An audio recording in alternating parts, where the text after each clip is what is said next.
नमस्कार दोस्तों, मेरा नाम है इमरान मनी और मजा में आपका स्वागत है। दोस्तों, आज के वीडियो में हम बात करने वाले हैं कि why common people not investing in stock market. आम लोग स्टॉक मार्केट में पैसा क्यों नहीं निवेश करते हैं। ठीक है, ऐसे 7 रीज़न मैं आपको बताने वाला हूँ जो आम लोग स्टॉक मार्केट में पैसा निवेश नहीं करते हैं। तो फ्रेंड देखिए, इसमें से पहला रीज़न ये है कि लैक ऑफ नॉलेज। बहुत सारे लोगों को स्टॉक मार्केट का नॉलेज ही नहीं है। बहुत सारे लोगों को ये पता ही नहीं है कि स्टॉक मार्केट क्या होता है।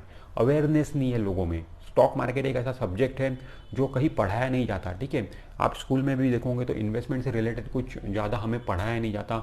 मनी मैनेजमेंट को लेके कोई हमारे टॉपिक्स नहीं है स्कूल लेवल पे। ठीक है, तो कहने का मतलब है कि लैक ऑफ नॉलेज है और बहुत सारे लोग सीखना भी नहीं चाहते। स्टॉक मार्केट बहुत ज़्यादा लोगों को कॉम्प्लिकेटेड लगता है। उनको लगता है कि बहुत ज़्यादा कॉम्प्लेक्स है इसे समझना सीखना, तो वो इसे सीखना भी नहीं चाहते। तो ये एक पहला रीज़न है स्टॉक मार्केट में लोग निवेश नहीं करते हैं। इसके अलावा दोस्तों दूसरा रीज़न है कि लोगों को लगता है कि स्टॉक मार्केट सट्टा है, जुआ है, यहाँ पे पैसा डूब जाता है। ठीक है, क्योंकि वो ऐसे ही लोगों से मिल चुके होते हैं जो स्टॉक मार्केट में पैसा गंवा चुके हैं। ठीक है, मैक्सिमम लोगों ने ऐसे मिलते हैं कि जो स्टॉक मार्केट में पैसा गंवा चुके हैं, तो उन्हें भी ऐसा लगता है कि स्टॉक मार्केट सट्टा है, जुआ है, यहाँ पे पैसा नहीं लगाना चाहिए। और ऐसे ही बातें लोग स्टॉक मार्केट के बारे में करते हैं। तो ये भी एक बड़ा कारण है स्टॉक मार्केट में पैसा नहीं लगाने का। इसके अलावा दोस्तों अगला रीज़न है कि लोगों को ज़रूरत ही महसूस नहीं होती स्टॉक मार्केट में पैसा निवेश करने की। उन्होंने अपने पैसे को बैंक एफडी में लगा दिया है, प्रॉपर्टी में लगा दिया, गोल्ड में लगा दिया और वो लोग खुश हैं। एक सफिशिएंट रिटर्न वहाँ से मिलता है, 5-6% का रिटर्न मिलता है, उसी में वो लोग खुश हैं। ठीक है, वो ज़रूरत ही ऐसी महसूस नहीं करते कि हमें स्टॉक मार्केट में भी पैसा निवेश करना चाहिए। पर दोस्तों एक बात मैं आपको बता दूं कि जो बैंक एफडी के जो रिटर्न है आज के तारीख में, बैंक एफडी पे कितना 6% के अराउंड वगैरह रिटर्न मिल रहा है। ठीक है, बट बैंक एफडी के जो रिटर्न है आगे जाके और भी कम हो जाएंगे। आप देखिए कि बैंक एफडी के रेट पहले कितने थे, 15-16% भी बैंक एफडी पर रिटर्न मिलता था। ठीक है, हमारे अगर फादर ग्रैंडफादर से अगर हम पूछेंगे तो मैंने भी खुद बैंक एफडी 10% की देखी है, बट आज के तारीख में 6% बैंक एफडी पे रेट आ गया है।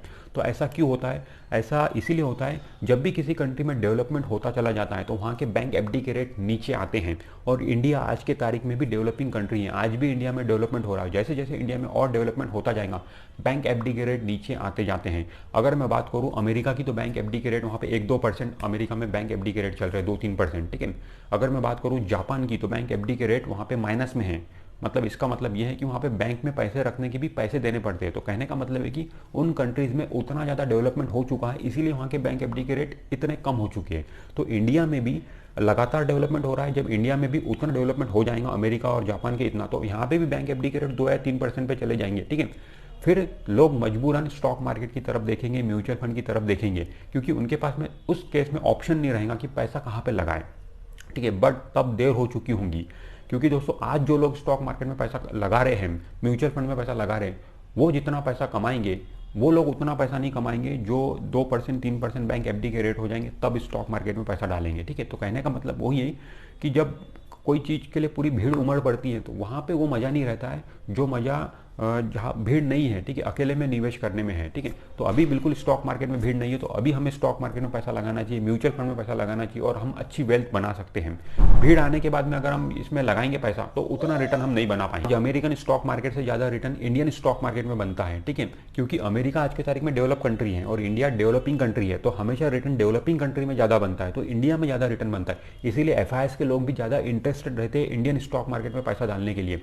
और आप देखिए एफआईएस का कितना ज़्यादा पैसा हमारे इंडियन स्टॉक मार्केट में आता है, तो क्योंकि इंडियन स्टॉक मार्केट में रिटर्न ज़्यादा बनता है परसेंटेज वाइज। ठीक है, उनके खुद के मार्केट में उतना रिटर्न नहीं बनता है, इसीलिए वो लोग हमारे इंडियन स्टॉक मार्केट में पैसा लगाते हैं। देखिए दोस्तों, लोग नहीं जानते कि वो स्टॉक मार्केट में पैसा निवेश करके कितना पैसा कमा सकते हैं या फिर म्यूचुअल फंड में पैसा निवेश करके कितना पैसा कमा सकते हैं। पावर ऑफ कंपाउंडिंग नाम की एक चीज़ होती है, उसका बहुत ही ज़्यादा बेनिफिट हमें मिलता है जब हम स्टॉक मार्केट में लॉन्ग टर्म के लिए पैसा निवेश करते हैं या फिर म्यूचुअल फंड में लॉन्ग टर्म के लिए पैसा निवेश करते हैं। आप देखिए दोस्तों, वॉरेन बफेट जी, राकेश झुनझुनवाला जी, इन्होंने स्टॉक मार्केट से कितना ज़्यादा रिटर्न कमाया है लॉन्ग टर्म में। ठीक है, मुझे एक बात बताइए, बैंक एफडी में पैसा निवेश करके कौन अमीर बना है? ठीक है, कोई नहीं बना है, बट म्यूचुअल फंड में स्टॉक मार्केट में पैसा निवेश करके लोग अमीर बने हैं, उनके एग्जाम्पल हमारे सामने हैं। तो हमें भी इस तरफ देखना चाहिए और यहाँ पर पैसा निवेश करना चाहिए। दोस्तों अगर मैं डेटा आपको बताऊँ तो 98% हमारी पॉपुलेशन का 98% लोग स्टॉक मार्केट में पैसा निवेश नहीं करते, सिर्फ 2% लोग स्टॉक मार्केट में पैसा निवेश करते हैं, हमारे इंडियंस लोग। ठीक है, और वो 2% लोग भी जो स्टॉक मार्केट में पैसा निवेश कर रहे हैं उसमें जो मेजोरिटी जो पार्टिसिपेंट है, मतलब हमारे इंडिया में 29 स्टेट्स है, 29 स्टेट्स में से सिर्फ 2 स्टेट्स का मेजोरिटी पार्टिसिपेंट्स है और वो स्टेट है गुजरात और महाराष्ट्र। मतलब गुजरात और महाराष्ट्र के लोग ही सबसे ज़्यादा स्टॉक मार्केट में पैसा लगा रहे हैं, ठीक है, 2% में से भी। तो इतना ज़्यादा 98% लोग अभी भी स्टॉक मार्केट से बाहर हैं, ठीक है। दोस्तों अमेरिका में क्या होता है कि वहाँ के कॉमन लोग भी स्टॉक मार्केट में पैसा डालते हैं, क्योंकि वहाँ पे अवेयरनेस है, ठीक है, स्टॉक मार्केट को लेकर समझ है, इसीलिए वहाँ के जो कॉमन लोग होते हैं, आम लोग होते हैं, वो लोग भी स्टॉक मार्केट में पैसा डालते हैं। बट इंडिया में ऐसा नहीं होता है। इंडिया में बहुत चुनिंदा लोग स्टॉक मार्केट में पैसा डालते हैं, आम लोग इंडियंस जो है वो स्टॉक मार्केट में पैसा लगाते ही नहीं है। अब देखिए दोस्तों, सोचने वाली बात है कि इंडियंस सिर्फ 2% इंडियन स्टॉक मार्केट में पैसा लगा रहे हैं और अमेरिका में 20% लोग स्टॉक मार्केट में पैसा लगा रहे हैं। तो क्या हम अमेरिका के लोगों से ज़्यादा होशियार है क्या? नहीं, ऐसा नहीं है। अगर ऐसा होता तो आज हमारा देश अमेरिका से ज़्यादा अमीर होता। तो कहने का मतलब ये है कि अगर कोई हमसे होशियार बंदा कोई चीज़ अगर कर रहा है तो हमें उसे फॉलो करना चाहिए, ठीक है। दोस्तों अगला रीज़न है कि लोग इंडियंस जो है वो हम रिस्क नहीं लेना चाहते हैं, ठीक है। हम बिल्कुल सुरक्षित जगह पे ही अपना पैसा निवेश करना चाहते हैं। आज के तारीख में बैंक एफडी पे 6% रिटर्न मिलता है और अगर म्यूचुअल फंड स्टॉक मार्केट में 12-13% का रिटर्न मिलता है, ठीक है। और दोनों ही अगर सेफ रहेंगे, ठीक है, दोनों ही में अगर रिस्क नहीं रहेगा तो फिर बैंक एफडी आज की तारीख में बंद हो जाएंगी, सभी लोग स्टॉक मार्केट और म्यूचुअल फंड में पैसा डालेंगे, ठीक है।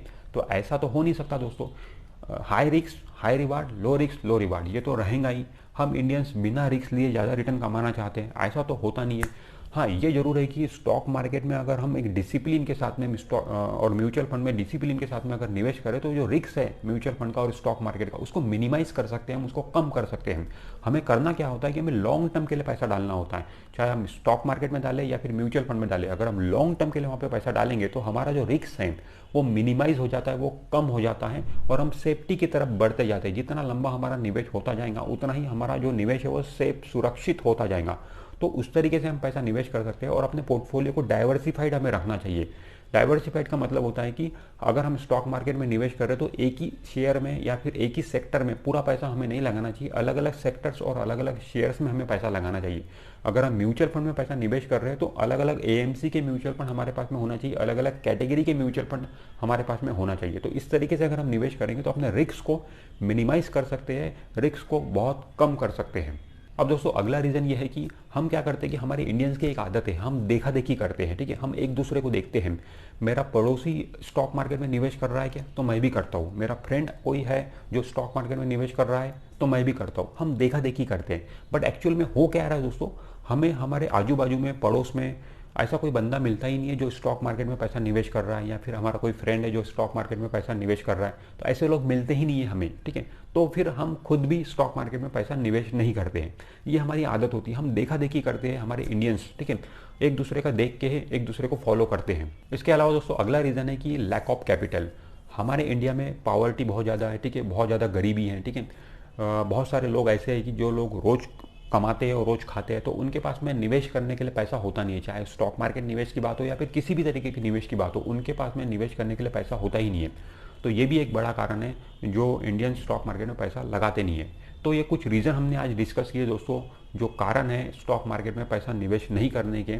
बट हमें, अगर हम स्टॉक मार्केट में पैसा निवेश करेंगे तो डेफिनेटली अपनी बहुत अच्छी वेल्थ बना सकते हैं। स्टॉक मार्केट के पावर को हमें अंडर एस्टिमेट नहीं करना चाहिए, म्यूचुअल फंड के पावर को हमें अंडर एस्टिमेट नहीं करना चाहिए। बहुत अच्छी वेल्थ यहाँ से हमारी बन सकती है, तो इस ओर हमें ज़रूर ध्यान देना चाहिए। अगर हम इसकी नॉलेज और समझ नहीं है तो उसमें आप घुसिए, उसका नॉलेज लीजिए, समझ लीजिए और ज़रूर वहाँ पे पैसा निवेश करिए।